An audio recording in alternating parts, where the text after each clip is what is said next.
মানায় না। মাইক্রোফোন আমাকে এনে দে, আমি কি বলতে পারি তোরা দেখ। তাই লোকজন আমাকে দেখছে, আর কত কি বলবো। আচ্ছা তুই পার্সোনাল ইন্টারভিউ নিতে যাও, আমার 7 নম্বর গোডাউনে চলে যাও, আমি ইন্টারভিউ দিয়ে দেবো।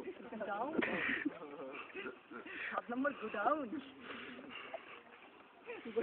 আমার নিজেকে খুব কৃতার্থ বলে মনে হচ্ছে, আজ আপনাদের মধ্যে এসে আমি নিজেকে খুব কৃতার্থ বোধ করছি। আমি চাই এভাবে আপনাদের মধ্যে সবসময় আসার জন্য আমি সদা ব্যস্ত থাকি, আর আসতেও আমার খুব মন চায়।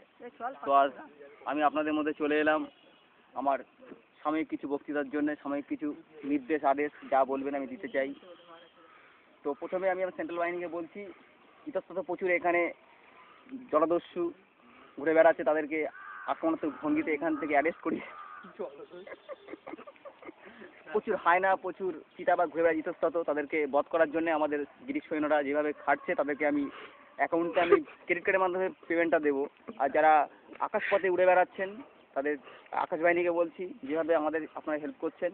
এই শ্রোতা এসো, এখানে এসো। শ্রোতা চলে যাচ্ছে আমার একটা বড় শ্রোতা চলে যাচ্ছে। এই কাক ডাকছে। আমাদের ভারতবর্ষের জাতীয় পাখি ময়ূর, এটা বাজে কথা, 100% বাজে কথা। আমাদের শিক্ষকরা আমাদের পড়িয়েছে যে জাতীয় পাখি ময়ূর, বাজে কথা। সুন্দর হলে কি ময়ূর জাতীয় পাখি হবে? কখনোই না। এই কাক সমাজের আবর্জনা খেয়ে সমাজকে দূষণমুক্ত করে।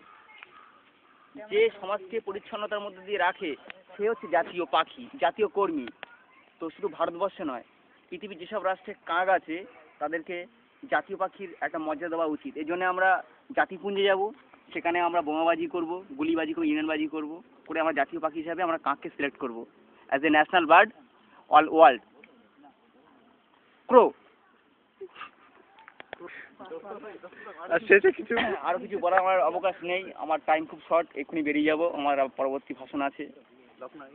তখন ইটেন্ডা আছে, ওখানে যেতে হবে। আরো কিছু, কিন্তু আমার সময় খুব শর্ট, আমার কর্মব্যস্ততা আমাকে সব থেকে বন্দি করে রেখে দিয়েছে। So I can not tell more, আমি যাচ্ছি। আচ্ছা এই